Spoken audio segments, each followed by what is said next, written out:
Hi dears, welcome to our channel.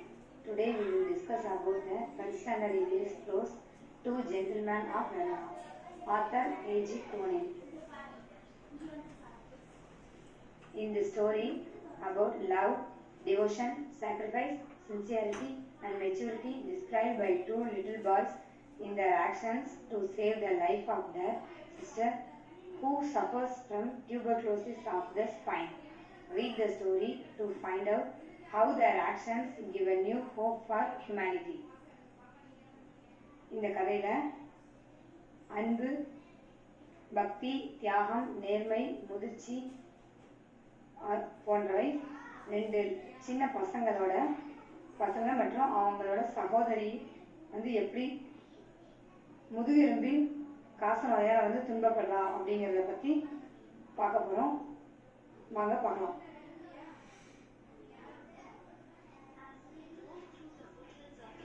Two small boys stopped us on the outskirts of Verona. They were selling wild strawberries. "Don't buy," warned Luigi, our cautious driver. "You will get much better fruit in Verona. Besides these boys," he shrugged his to convey his disapproval of their shabby appearance. One boy had a worn jersey and cut-off khaki pants. The other a shortened army tunic gathering in loose folds about his skinny frame. Yet, gazing at the two little figures, with their brown skins, tangled hair and dark earnest eyes, we felt ourselves strangely attached. My companion spoke to the boys, discovered that they were brothers. Nicola the elder was 13. Jacopo, who barely came up to the door handle of the car, was nearly 12. We bought their biggest basket, and then set off toward town. நாங்கள் Alps மலைத்தொடரின் அடிவாரத்தில் சென்று கொண்டிருந்த போது இரண்டு சிறுவர்கள் எங்கள் வண்டியை வழிமறித்தனர். அவர்கள் ஸ்ட்ராபெரி பழத்தை விற்று கொண்டிருந்தனர். எங்கள் டிரைவர் லியூகி வேண்டாம் என்று சொன்னார். இதைவிட நல்ல பழங்கள் வெரோனாவில் கிடைக்கும் என்று தோளை தட்டி சொன்னார். ஏனென்றால் அந்த சிறுவர்களின் தோற்றம் மற்றும் ஆடை சற்று வித்தியாசமாக இருந்தது. என் நண்பன் அவர்களிடம் பேசியதிலிருந்து அவர்கள் சகோதரர்கள் என்று தெரிந்தது. பெரியவன் நிக்கோலா, வயது 13. சிறியவன் ஜாக்கோபோ, வயது 12. நாங்கள் பெரிய பழக்குடையை வாங்கி கொண்டு வெரோனாவை நோக்கி சென்றோம். Next morning, coming out of our hotel, we saw our friends bent over shoe-shine boxes beside the fountain in the public square, doing brisk business. We watched for few moments. Then as trade slackened we went over. They greeted us with friendly faces. "I thought you picked fruit for a living," I said. "We do many things, sir," Nicola answered seriously. He glanced at us hopefully. "Often we show visitors through the town, to Juliet's tomb, another place of interest." "All right," I smiled. "You take us along." மறுநாள் காலையில் ஹோட்டலில் இருந்து வெளியே வந்து பார்க்கும்போது பூங்காவில் உள்ள நீரூற்றுக்கு அருகில் அவர்கள் ஷூ பாலிஷ் தொழில் செய்து கொண்டிருந்தனர். சிறிது நேரம் அவர்களை கவனித்துவிட்டு பின்பு அவர்களிடம் சென்றோம். அப்பொழுது அவர்கள் மகிழ்ச்சியுடன் வரவேற்றனர். "நீங்கள் பழ வியாபாரம்தான் செய்றீங்கன்னு நினைச்சோம்," நிக்கோலா கூறினான். "ஐயா, நாங்கள் நிறைய தொழில் செய்கிறோம் என்றும் இங்கு நிறைய சுற்றுலா பயணிகள் வருவார்கள், அவர்களுக்கு வழிகாட்டியாகவும் இருக்கிறோம். ஜூலியட் கல்லறை இல்லாமல் மற்ற சிறப்பு வாய்ந்த இடங்களும் இருக்கிறது. நாங்களும் சிரித்துக்கொண்டே வருகிறோம்" என்று கூறினோம்.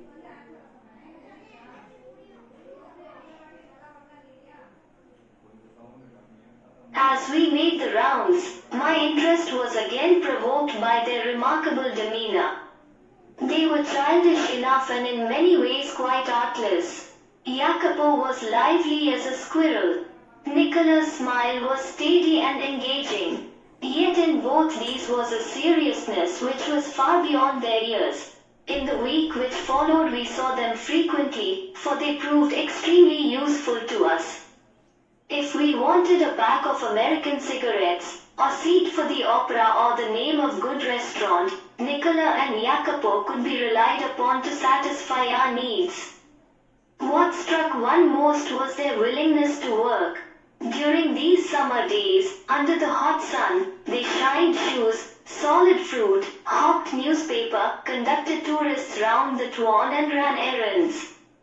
One night, we came upon them in windy and deserted square, resting on the stone pavement beneath the lights. நாங்கள் அடிக்கடி அவர்களை சந்திக்க வாய்ப்பு கிடைத்தது. அவர்கள் குழந்தைத்தனமாக இருந்தனர். ஜாக்கோபோ அணில் போல் அங்குமிங்கும் கலகலப்பாக இருந்தான். நிக்கோலாவின் புன்னகை ஈர்க்கத்தக்கதாக இருந்தது. அவர்கள் எங்களின் தேவைகளான அமெரிக்கன் சிகரெட், அரங்கத்திற்கான நுழைவுச்சீட்டு, நல்ல உணவகம் ஆகியவற்றை பெற்று தந்தனர். அவர்கள் ஆர்வமாக வேலை செய்தது எங்களை கவர்ந்தது. வெயிலை கூட பார்க்காமல் ஷூ பாலிஷ், பழ விற்பனை, நியூஸ் பேப்பர் போடுதல், டூரிஸ்ட் கைடு போன்ற பல வேலைகளை செய்தனர்.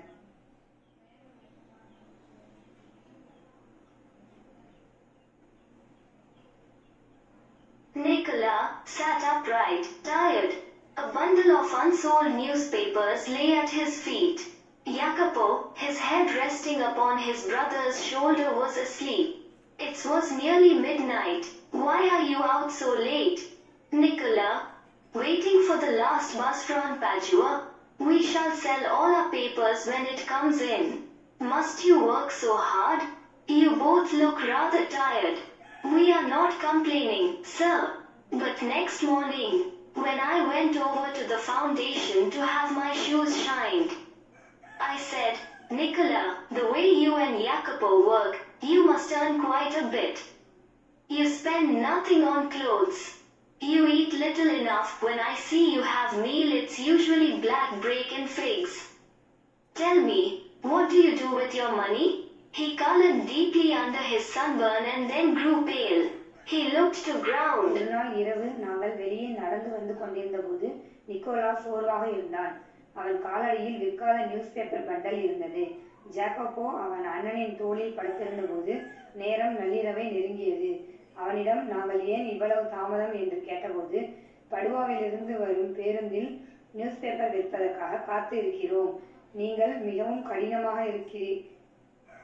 வேலை செய்ததால் சோர்வாக இருக்கிறீர்கள்.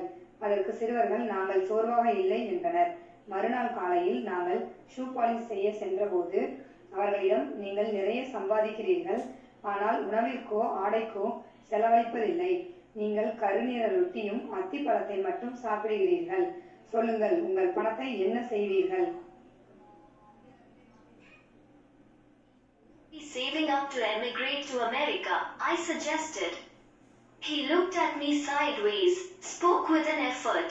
We should greatly like to go the States. But here, at present, we have other plans.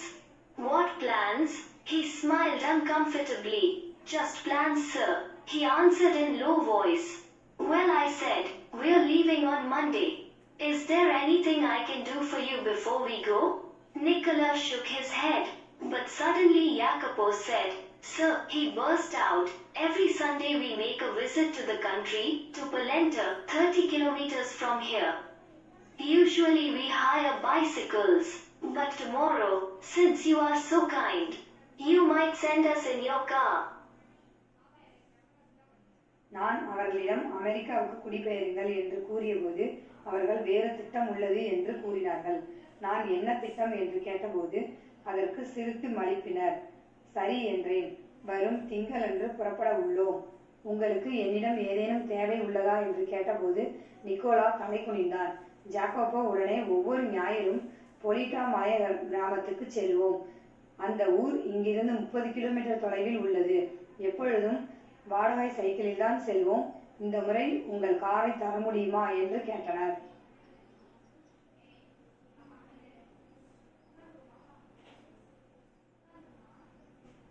He told Luigi he might have the Sunday off. However, I answered, I'll drive you out myself. There was a pause. Nicola was glaring at his young brother in vexation. We could not think of troubling you, sir. It won't be any trouble. He bit his lips. Then, in a rather put-out tone, he said, very well. The following afternoon we drove to the tiny village set high upon the hillside. I imagined that our destination would be some humble dwellings. But, directed by Jacopo, We drew up at a large red-roofed villa, surrounded by a high stone wall. I could scarcely believe my eyes, and before I could recover breath my 2 passengers had leaped from the car. We shall not be long, sir. Perhaps only an hour. Maybe you'd like to go to the cafe in the village for a drink? They disappeared beyond the corner of the wall. லூயிக்கு ஞாயிற்றுக்கிழமை விடுமுறை. நானே காரை எடுத்து வருகிறேன். அதற்கு Nicolas, உங்களுக்கு எதற்கு சிரமம் என்றான். நான் பரவாயில்லை, வருகிறேன் என்றேன். அடுத்த நாள் மதியம் மலை கிராமத்திற்கு சென்றோம். அப்போது நான் நினைத்தேன் சிறிய வீட்டிற்கு செல்வோம் என்று. அதற்கு மாறாக சிவப்பு நிற மாளிகைக்கு சென்று நின்றோம். அவர்கள் கூறினர், அதிக நேரம் தேவைப்படாது, 1 மணி நேரத்தில் வந்து விடுவோம். நீங்கள் வேண்டுமென்றால் காபி குடிக்க சென்று வாருங்கள் என சொல்லிவிட்டு இறங்கி சென்றனர்.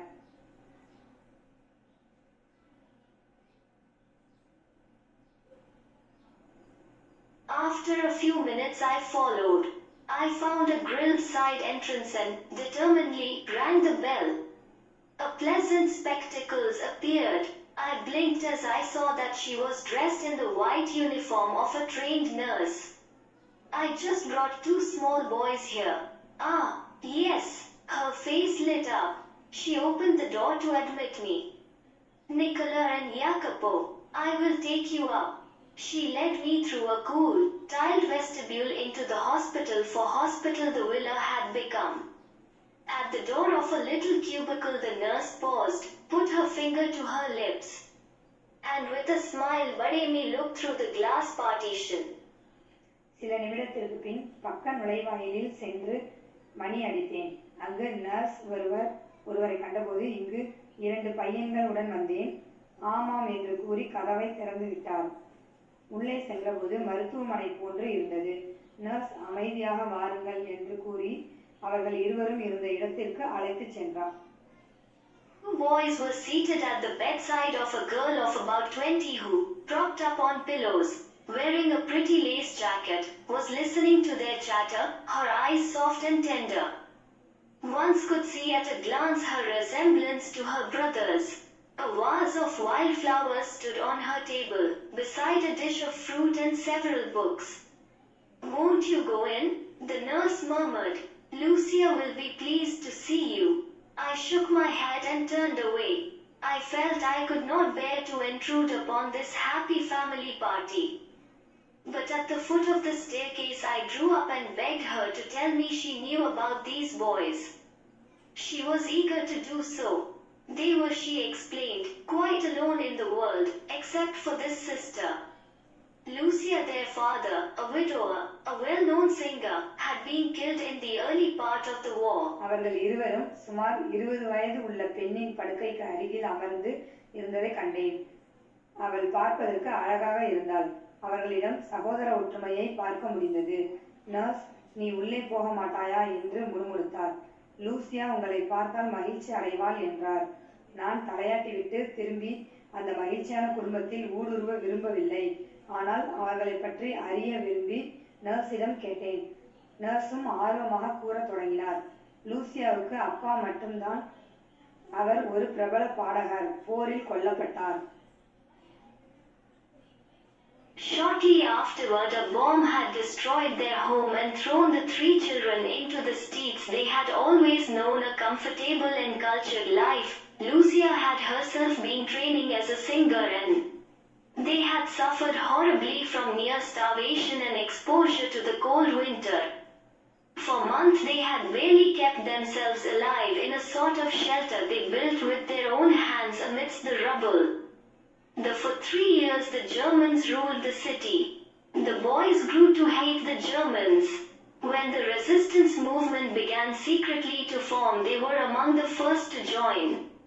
When the war was over, and we had peace at last, they came back to their beloved sister, and they found her suffering from tuberculosis of the spine. சற்று நேரத்திற்கு பின் ஒரு வெடிகுண்டு அவர்கள் வீட்டை அழித்தது. மூவரும் தெருவுக்கு வந்தனர். ஆனால் இவர்கள் வசதியான நல்ல குடும்பத்தினர். அப்பொழுது லூசியா தன்னை ஒரு பாடகியாக பயிற்றுவித்துக் கொண்டு இருந்தார். மேலும் அவர்கள் பட்டினி மற்றும் குளிரால் அவதிப்பட்டனர். 1 மாதமாக அவர்கள் தங்கள் கைகளால் கட்டப்பட்ட இடிபாடான வீட்டில் இருந்தனர். 3 ஆண்டுகளாக ஜெர்மனியர்கள் நகரத்தை ஆட்சி செய்தனர். சிறுவர்கள் அவர்களை வெறுத்தார்கள். இரகசிய எதிர்ப்பு இயக்கம் உருவான போது அவர்கள் சேர்ந்தனர். போர் முடிந்த பின் சிறுவர்கள் அன்பு சகோதரியிடம் சேர்ந்தனர். அப்பொழுது Lucia முதுகெலும்பின் காசநோயால் அவதிப்பட்டார். Took a quick breath. Did they give up? I do not have to answer that question. They brought her here, persuaded us to take her into the hospital. In the 12 months she has been our patient, she has made good progress. There is every hope that one day she will walk and sing again. Of course everything is so difficult now. Food so scarce and dear, we could not keep going unless we charged a fee. But every week, Lucia's brothers have made their payment. She added simply, I don't know what they do, I do not ask. Work is scarce in Verona, but whatever it is, I know they do it well. Yes, I agreed, they couldn't do it better. Lucia நோயால் சிரமப்பட்ட போது அவர்கள் கைவிடவில்லை.